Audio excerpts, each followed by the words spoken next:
What's with all the reboots these days, huh? So another announcement came out. Higurashi When They Cry blows minds in new trailer for TV anime with broadcast date. So apparently Higurashi is coming back too. This is the most random thing I've seen in the longest while. You know, it'd be even more random if we can get Alice 19th in anime. Be very random. I'm just saying, be the most random, positive thing ever. I will never digress. During Kadokawa's livestream on March 21st, it was revealed that the previously announced anime project for Higurashi When They Cry will be a new TV anime, and we don't have to wait too long for it, as it'll be broadcast for July 2020. Oh boy, horror stories in the winter for me, because I'm in the southern hemisphere, guys.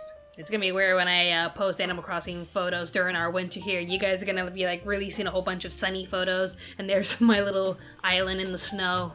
It's gonna be cute, can't wait. And yes, we have warm, sunny Christmases. A warm, sunny Christmas. Okay, use that line from F Tales and Melodies. A warm, sunny Christmas. A new trailer was released for the Head Rolling series, showcasing the returning cast from the original anime and new staff. That sounds pretty cool. Be interesting if they get the original dub actors for this as well. After the previous announcement of Soichiro Hoshi and Mai Nakahara returning as Keiichi Mayama and Rene Ryugu, respectively, fans of the franchise will be glad to know that Satsuki Yukino, Mika Kanai, and Yukari Tamura will also be returning as Mion and Shion Sonozaki, Sadako Hojo, and Rika Furude. Yeah, the entire cast is pretty cool. Oh, look at that nice little bloody image. Happy memories. Alongside Akio Watanabe from the Monogatari series as the character designer for the new Higurashi When They Cry TV anime, Keiichiro Kawaguchi from Please Tell Me Gaiko-chan will helm the direction of the series at Passion Citrus. The series will be composed by Black Fox composer Naoki Hayashi with music from Kenji Kawai of Mob Psycho 100. Okay then. The original Higurashi When They Cry TV anime was broadcast in 2006 from Chiaki-kon Golden Time and Sailor Moon Crystal, okay then, at Studio Dean. The new project will be broadcast from July 2020. So if we're still in isolation, we can scream together. Hopefully we're not going to be in isolation that long. Hopefully. So, there seems to be like a growing trend of anime getting rebooted, redone.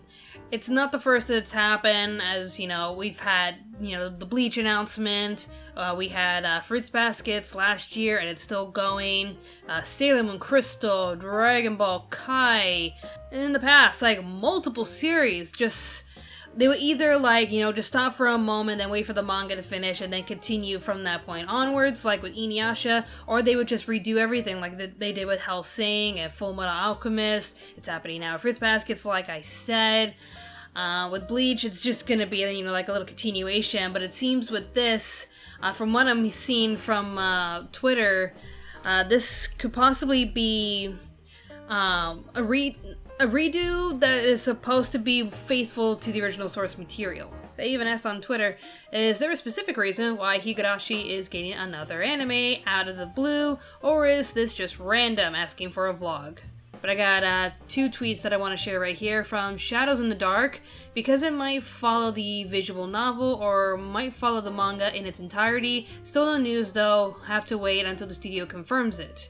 And to which John replies, the manga is long, 38 volumes, that's almost double the length of Soul Eater, and that anime only went to volume 12 or so before it made up its own ending arc. So everyone's just guessing that they're just like, I don't know why it's getting another show, but there's a handful thinking that it's getting a redo, it's getting the proper representation that everybody wanted for it from the manga, from the games. So let me know in the comment section, why do you think Higurashi is coming back? Isn't it like just fascinating, just like we live in this era of like everything's just getting redone.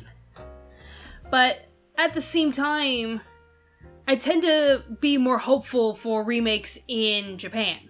Like if an anime is getting redone, there's usually a really good reason why. It only leads in most cases to something better than the original. Some will be like, oh, the original is better, and then nothing can beat the original. Others are saying, look, it's an improvement, it's doing what it should have done before. To which, compared in the good old US of A, oof.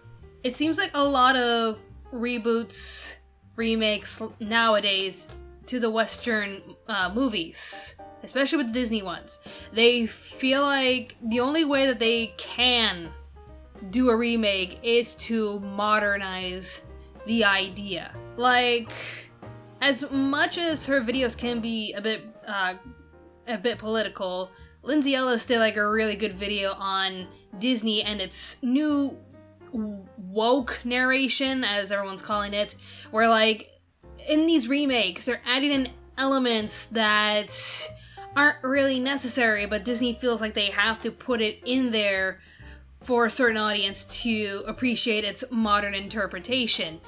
Like, they'll even shout it to the heavens and announce something grand is different about the movie, and then when we watch it, it doesn't really contribute anything. It wasn't obvious at the time, but this was laying the groundwork for a much broader trend of Disney acknowledging that times have changed from the era of princesses being saved by princes, and it's cool that you want to go to law school, strong, independent woman, but please don't stop buying our stuff.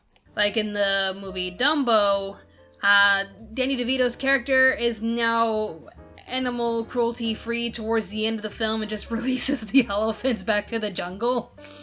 As if, you know, who cares about poachers? They're free now, the blood's off our hands, we're not gonna resort to animals in our circuses, they're free to live out their peaceful Hakuna Matata days in the jungle. What was the point in that? Not to mention, like, making one childlike, innocent character, the little girl, aspiring to be a scientist, which, that's cool and all, but it was just, like, a few lines, and that's her character, and she was honestly a little pointless. I don't get it. But throughout these remakes, with the Disney reboots and certain other franchises having to remake certain films, they always have to add in something to justify its existence and make sure that it's not going to be too upsetting to the modern audience, to which we're like, no one was asking for this. The originals were a thing of their time, and we understand that.